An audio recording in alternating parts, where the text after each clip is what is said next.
or things that really should not even be a crime. We'll talk about this in the article. The good thing about that is they finally have released the gag order that they put on him. He says, not long ago, I was a mild-mannered freelance journalist, activist, and satirist, but last Thursday I was sentenced to 63 months in federal prison in a case that Reporters Without Borders has cited as a key factor in its reduction of America's press freedom rankings from 33 to 46. That's pretty far down. Now, the title of his article is My Post-Cyberpunk Indentured Servitude. Why did he call it that? Well, it turns out that not only is he getting another 5+ years in jail, but they have also ordered him to pay Stratfor $800,000. He says, which is to say that I will spend the rest of my life in a strange state of post-cyberpunk indentured servitude to an amoral private intelligence firm that is perhaps best known for having spied on Bhopal activists in behalf of Dow Chemical. Now, what did he do to harm them? He didn't break into their servers. He didn't steal any data from them. He wasn't a hacker. He was a reporter. When he saw the information that WikiLeaks had obtained from this, he said that he offered to arrange with the hackers to redact any of those communications that could, he said, potentially have endangered any foreign contacts if made public. And he said, because of this, that is why they're giving him the massive fine.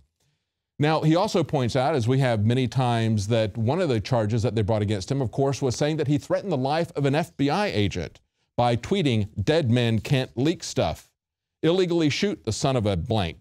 He says, I'll admit this is clearly an outright call for murder, and it would certainly seem to warrant an FBI investigation. The problem is that it wasn't I who ordered this. It wasn't Barrett Brown, but rather Fox News commentator Bob Beckel, who said it on national television in the course of a no doubt productive discussion about WikiLeaks founder Julian Assange. He had merely retweeted that.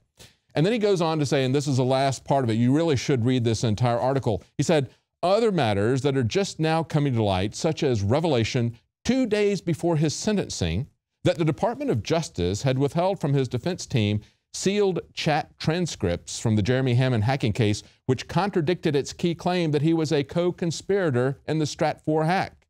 And there's still other aspects of this, such as the FBI seizure of my copy of the Declaration of Independence as evidence of my criminal activity. He says, I blush to even commit it to print, lest I not be believed, even despite the fact that the FBI has now confirmed it. Well, welcome to the club, Barrett Browning. We constantly put things out that the FBI itself has admitted and confirmed that people don't believe.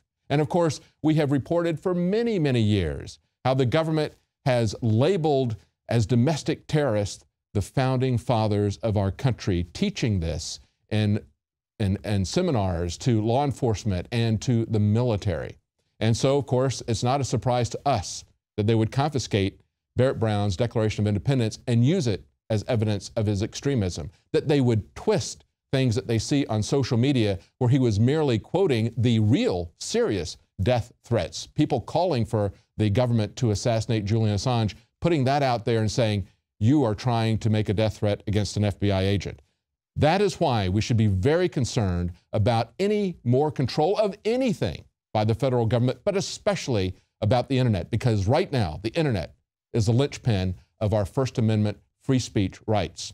Stay with us right after the break. We're going to talk about why French fries tell us a great deal about vaccines. We'll be right back.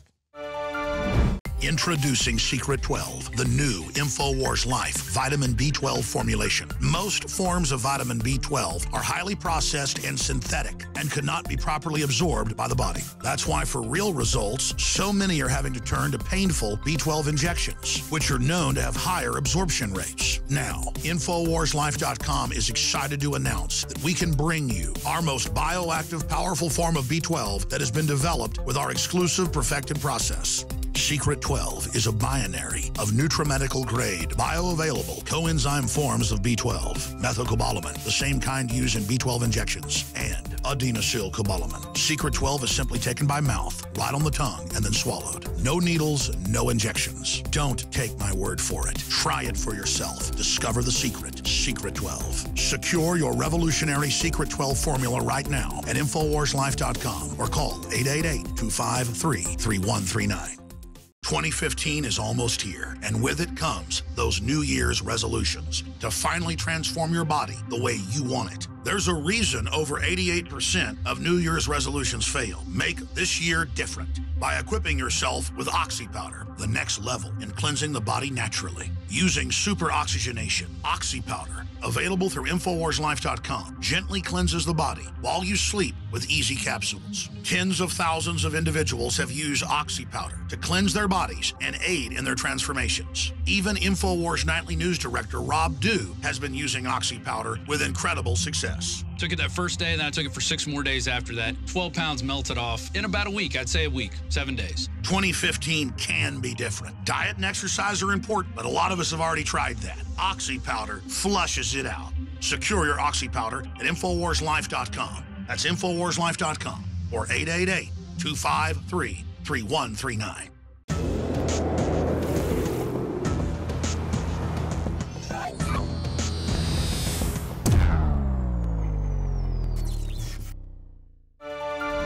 Well, McDonald's falling sales worldwide caused its CEO to lose his job last week, but McDonald's folded all of their McDonald's in Iceland back in 2009. Of course, it was a fallout from the economic crisis of 2008.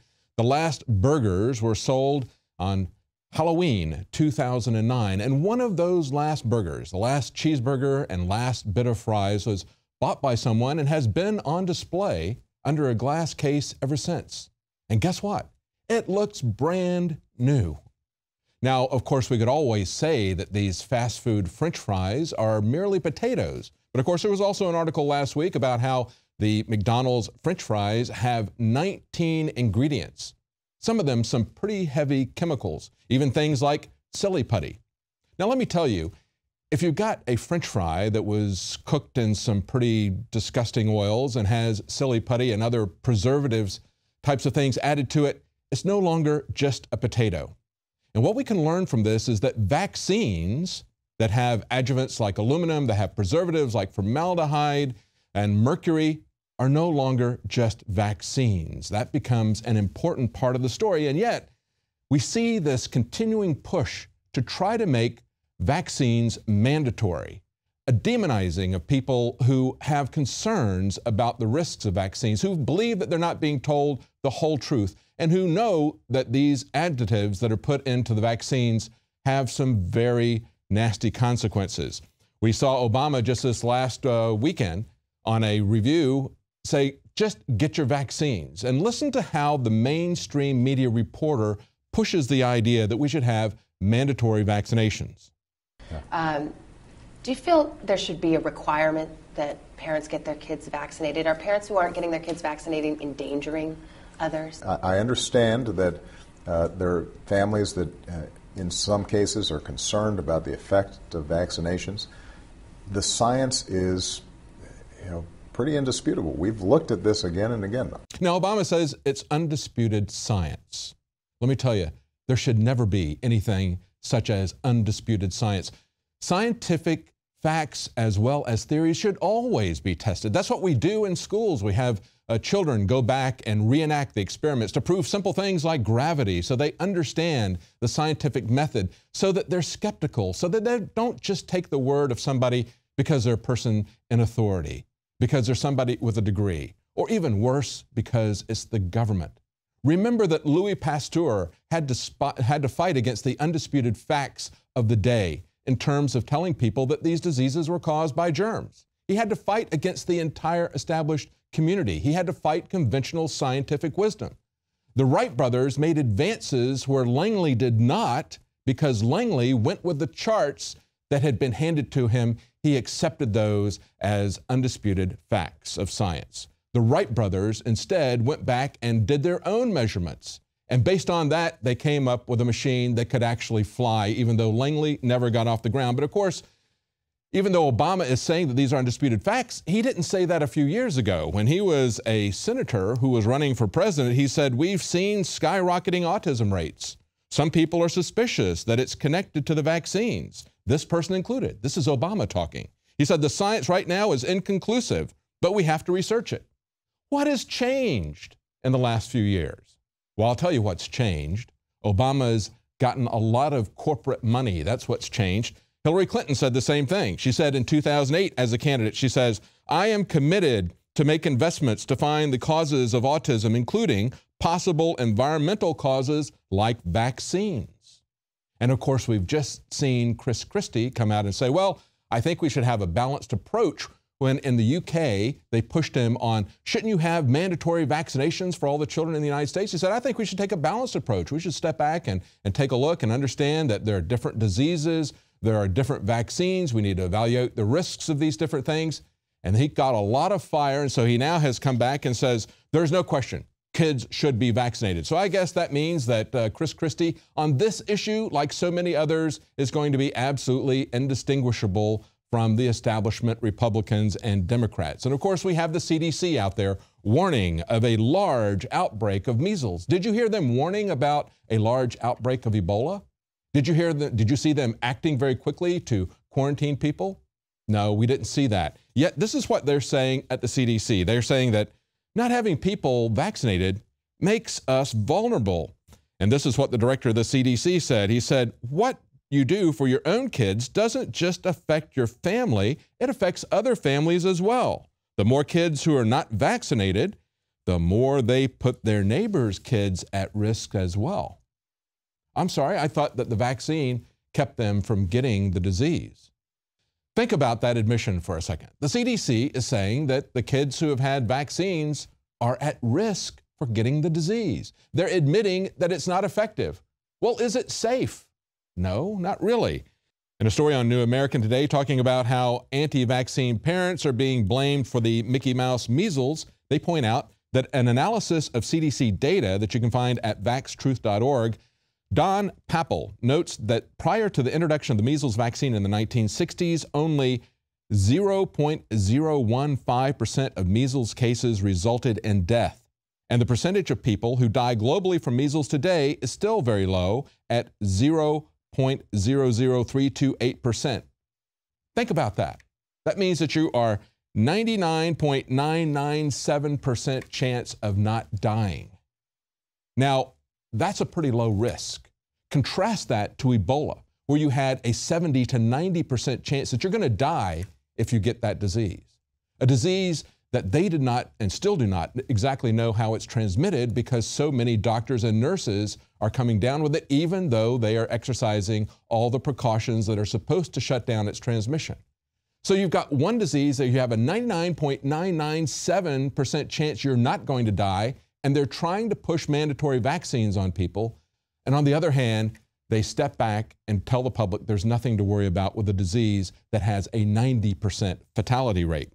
Now, they point out that it's been known for a long time, and even before the vaccines, we had a tremendous drop in the number of people who died because it was known that cod liver oil could be used to give people supplementation of vitamin A, and that was very effective in terms of treating measles. And yet we see over and over, if you Google the measles vaccine, what you'll see is a story about Roald Dahl's, the author who wrote James and the Giant Peach and Willy Wonka and the Chocolate Factory. He had a child who died from catching measles. It happens. It's very rare, but it happens.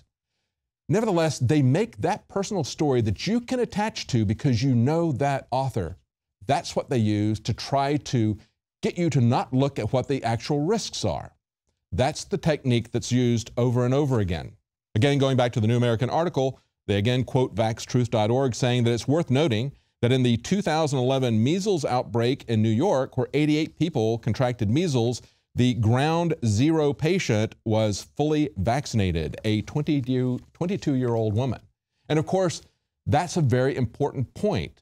In the MMR vaccines for measles, mumps, and rubella, they have a live but weakened version of all three of those diseases. That's what they're vaccinating children with, live, weakened versions of all three of those. So their immune system, their immature immune system, has to handle an invasion by three different diseases. That's why sometimes they get measles, and we don't know who patient zero is in this Mickey Mouse outbreak. But that hasn't stopped a frenetic call to mandate these vaccines. Look at the USA Today editorial from someone named Berezov. He says, "Your right to be sick ends where my right to be healthy begins." He doesn't want to hear any objections on the basis of civil rights. In a USA Today article, a contributor